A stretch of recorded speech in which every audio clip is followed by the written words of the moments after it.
आगे बढ़ते हैं, हमारे साथ सुशील खेड़िया भी जुड़ गए हैं, उनका स्वागत करते हैं। सुशील, गुड आफ्टरनून। बाजार में जिस तरह से हमने बीती रात ग्लोबल मार्केट में गिरावट देखी, उसके बाद ऑफ कोर्स आरबीआई की मॉनेटरी पॉलिसी कमेटी के मिनट्स जो आते हुए दिखे वो भी काफी हॉकिश रहे। भारतीय बाजार की शुरुआत इतनी बुरी होती हुई दिखी है, वीकली एक्सपायरी है, क्या लगता है आपको? अभी तो पैसा लग रहा है। शौक लग रहा है। अभी तो पैसा लग रहा है। बोलिए बोलिए सुशील जी, बताइए नजरिया आपका। देखिए, मैं भी थोड़ी देर पहले निकुंज को सुन रहा था, बहुत सटीक शब्दों में और बहुत ही स्पष्ट बात उन्होंने कही। और उनकी बात को थोड़ा सा मरोड़ूंगा, चुस्की नहीं ले रहा हूँ। वो जो रणनीति शब्द के बारे में कह रहे थे ना, तो एक प्रकार की रणनीति ये भी होती है कि आप रणनीति दौड़ जाओ बाजार से। शॉर्ट टर्म ट्रेडिंग करना इस वक्त मतलब कोई सिर पैर नहीं है शॉर्ट टर्म ट्रेडिंग का। इंट्राडे में कभी कोई पैटर्न समझ में आ गया, आपने ले लिया। ये 2-3-4 दिन की स्विंग ट्रेडिंग करने के अंदर में भी बहुत ज्यादा फ्लेक्सिबिलिटी चाहिए। बट एक मीडियम टर्म होराइजन पे अगर हम व्यू बनाते हैं, इंडेक्स को 2 मिनट के लिए छोड़ दीजिए। बहुत से ऐसे स्टॉक्स हैं जिनमें सफिशिएंटली पोटेंट पैटर्न्स है कि अगर हम प्रॉब्लम ये, हम अपने इंटेलेक्ट को सस्पेंड नहीं कर पाएंगे। बुद्धिमान नहीं होना जीवन की कठिनता है, और बुद्धिमान होना और ज्यादा कठिन काम है, क्योंकि फिर हम ऑब्सेस्ड हो जाते हैं इंटेलेक्ट से। पर ये बजाज फाइनेंस या बजाज फिनसर्व, बजाज फाइनेंस तो ऑलरेडी एक हायर बॉटम आज बना रहा है। बजाज फिनसर्व ने चलो एक और नया लेवल नीचे का तोड़ दिया।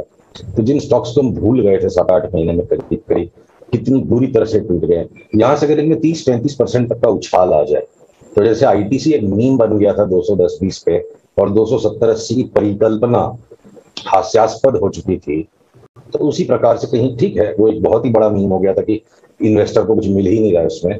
तो अगर मैं पैटर्न्स के हिसाब से चलूं और तर्क वितर्क और कुतर्क में ना पड़ूं, तो मेरे को स्टॉक स्पेसिफिक अभी भी यहां से बेच के कोई सस्टेनेबल ट्रेंड मिल जाए, ऐसे पैटर्न्स नहीं मिल पा रहे हैं ज्यादा।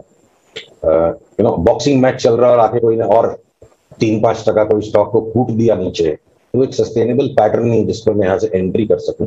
एक आकस्मिक ठुकाई जिसको कह देते हैं ना, बॉक्सिंग के मैच में कोई ने 3-4 जड़ दिए कस के, तो उस तरह से अगर स्टॉक्स को धक्का मारा जा रहा है और इंडिविजुअल कुछ स्टॉक्स, जैसे मान लीजिए बजाज फाइनेंस या बजाज फिनसर्व दिखे मुझे, या अगर मैं टाटा केमिकल्स पर आऊं, तो मुझे लगता है कि अब ये नए हाई की तरफ बढ़ सकता है। टाटा पावर भी नए हाई की तरफ बढ़ना शुरू हो गया है। रिलायंस में काफी सस्टेनेबल स्ट्रेंथ दिख रहा है। बाकी हेवीएस्ट वेट है इंडेक्स पे, तो आज इंडेक्स के साथ साथ ये भी पुल्ड डाउन है। तो स्टॉक स्पेसिफिक कुछ लेके बेच पाने के पैटर्न्स अभी भी दिखते हैं। और अगर हम निफ्टी के ऊपर ही, क्योंकि उसको अवॉइड नहीं कर सकते, इसी वक्त अगर मुझे निफ्टी का कोई फैसला करने के लिए कहा जाए, तो मैं कहूंगा कि ऑलरेडी इतना जब टूट गया, तो आज का या अभी का भी तो बेचना नहीं है। पर आज बाजार बंद होने के पहले पहले अगर इसने 15,800 के ऊपर का बंद दे दिया, तो मैं लास्ट में कुछ ना कुछ लेके ही जाऊंगा। और अगर कल खुलते के साथ 15,800 के ऊपर है, तो आज का जो भी लो रहेगा उसको स्टॉप लॉस लगा के मैं निफ्टी में वापस लेने का ही दाव लगाऊंगा। Sushil ji, good afternoon. अब तो ऐसे में अब जब बाजार में सेलिंग के मौके आप कह रहे हैं दिख नहीं रहे हैं, इंडेक्स पर इस वक्त ट्रेड करना थोड़ा सा बड़ा रिस्क है, तो क्या स्टॉक स्पेसिफिक स्ट्रैटेजी होनी चाहिए कहीं?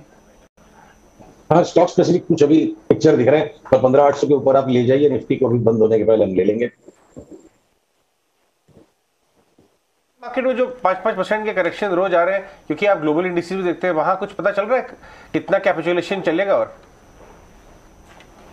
नहीं, मुझे नहीं लग रहा है कि ग्लोबल इंडाइसेस पे भी ये जो इतना शार्प सेल ऑफ आया। देखिए, आपसे बात करते करते वही निफ्टी वाली बात है, दो तरफा बात है। पर गिरते चाकू को नहीं पकड़ना चाहिए, सिर्फ पलटने देते हैं। पर अगर ये अभी 3870 के ऊपर S&P आज दिन भर में कभी भी चली जाती है, 3867 है, 3-4 पॉइंट और नहीं गई तो हो सकता है और 20 पॉइंट घट जाए, तो वो फॉलिंग ट्रेंड लाइन है।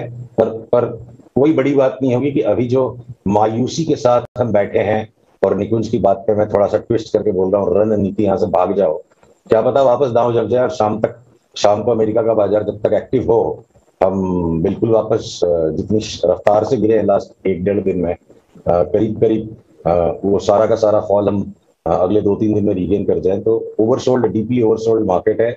और फिलहाल के लिए अगर ये मान लीजिए, हम अपने निफ्टी टर्म्स में 1 मिनट के लिए वापस लौटते हैं कि अगर 15,800 के ऊपर आज बंद दे देता है, तो मैं ज्यादा से ज्यादा ये सोचूंगा कि एक बार 16,800 आ जाए, और वो भी एक झटके में नहीं आएगा। ये 500 पॉइंट बढ़ेगा, 300 घटेगा, फिर 700 पॉइंट बढ़ेगा।